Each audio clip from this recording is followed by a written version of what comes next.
Is the word for loving God different than the word for loving your wife in the Greek and Hebrew? And certainly, I know in the Greek you've got your different loves, your 5 different loves, agape to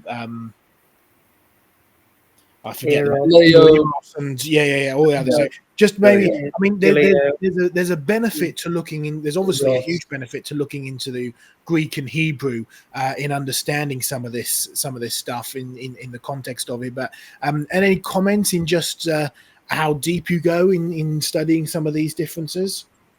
Well, since I just gave you a practical example of a marriage and love, etc., it is true.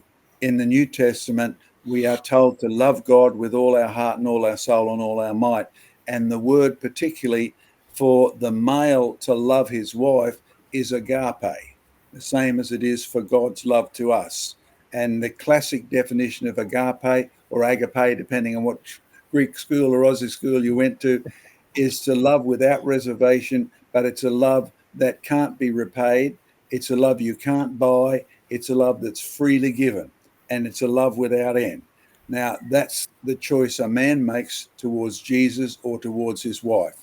But it's fascinating to note that when it says in the letters in Timothy, let the elder women train up the younger women to love their husbands.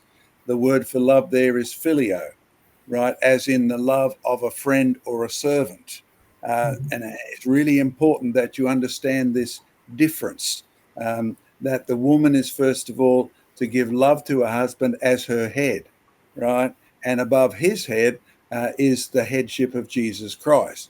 And the only way a marriage will really work is if the man accepts a lord over him, then he is given lordship over the woman who accepts willingly the lordship of the man.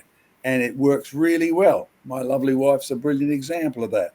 If you try it any other way, where she wants to be boss, which is part of the curse, she will try to, usurp things over you.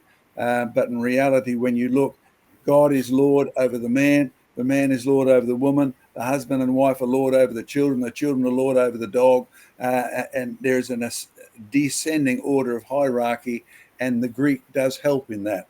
If you just read the English, love, love, love, you hear the Beatles sort of love, all we need is love, and that's not what it's all about. So that's what I found very helpful. For those of you who may remember cassettes and tapes, we did a whole 12 or 13 part series on the creation of love and marriage, and I think you can still download that as an MP3 file off the website. So go search MP3s, creation of love and marriage, and it's hours and hours and hours of seminars we've done on subjects like this. And that is still available on the main Australian website. So go and find it there to download. It's well worth listening to. There's also the sort of the abridged short version, which is as a video file.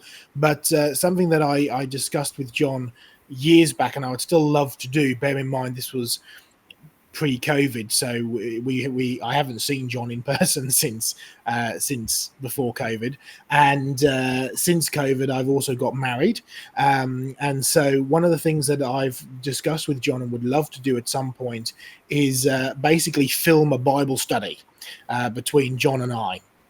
One of the things that I love traveling around Australia with John was being able to do Bible studies together every morning. And I think it would work really well to take an audio version of that study, the creation of love and marriage, and put it into a sort of a video filmed program series. So if you're willing to donate a plane ticket, we'll see if I can get to Australia and do that next year.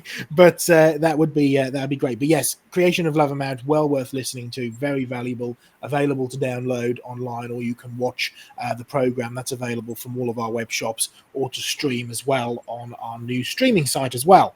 So do go and check that out.